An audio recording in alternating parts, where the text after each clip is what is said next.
Big tournament target ಇಲ್ಲದೆ E-sports player ಆಗೋದು ತುಂಬಾ ಕಷ್ಟ. ಬಿಗ್ ಟೂರ್ನಮೆಂಟ್ ಟಾರ್ಗೆಟ್ ಮಾಡಿ. ಬಹಳ ಜನ ರ್ಯಾಂಕ್ ಪುಷ್ ಮಾಡಿ ನಿಲ್ಲುತ್ತಾರೆ. ಆದರೆ ಇ-ಸ್ಪೋರ್ಟ್ಸ್ ಪ್ಲೇಯರ್ ಆಗಬೇಕಾದರೆ ನಿಮ್ಮ ಗುರಿ ಟೂರ್ನಮೆಂಟ್ ಆಗಿರಬೇಕು.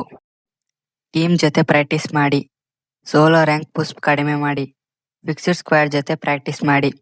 ಟೀಮ್ ಸ್ಟ್ರಾಟಜಿ ಬಿಲ್ಡ್ ಮಾಡಿ. ಸ್ಮಾಲ್ ಟೂರ್ನಮೆಂಟ್ಸ್ ಗಳಿಂದ ಸ್ಟಾರ್ಟ್ ಮಾಡಿ. ಕಮ್ಯುನಿಟಿ ಟೂರ್ನಮೆಂಟ್ಸ್ ಆಡಿ.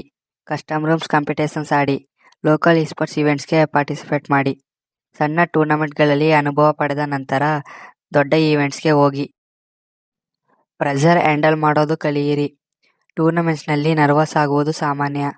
ತಾಳ್ಮೆಯಿಂದ ಇರಿ. ಕ್ಲಿಯರ್ ಕಮ್ಯುನಿಕೇಷನ್ ಮಾಡಿ. ಒನ್ ಮಿಸ್ಟೇಕ್ ಆದರೂ ಫೋಕಸ್ ಕಳೆದುಕೊಳ್ಳಬೇಡಿ. ಪರ್ಸನಲ್ ಬ್ರ್ಯಾಂಡ್ ಬಿಲ್ಡ್ ಮಾಡಿ. ಇಂದಿನ ಇ-ಸ್ಪೋರ್ಟ್ಸ್ನಲ್ಲಿ ಸ್ಕಿಲ್ಸ್ ಮಾತ್ರ ಸಾಲದು. ಯೂಟ್ಯೂಬ್ ಚಾನಲ್ ಓಪನ್ ಮಾಡಿ. ಇನ್ಸ್ಟಾ ಪೇಜ್ ಕ್ರಿಯೇಟ್ ಮಾಡಿ. ನಿಮ್ಮ ಗೇಮ್ ಪ್ಲೇ ಹೈಲೈಟ್ಸ್ ಅಪ್ಲೋಡ್ ಮಾಡಿ. Esports tips and content create ಮಾಡಿ. Never quit. ಬಾಲ ಪ್ರೊ ಪ್ಲೇಯರ್ಸ್ ಮೊದಲ ಟೂರ್ನಮೆಂಟ್ಸ್ನಲ್ಲೇ ಗೆದ್ದಿಲ್ಲ. ಪ್ರಾಕ್ಟೀಸ್ ಮಾಡಿ. Learn, improve and repeat.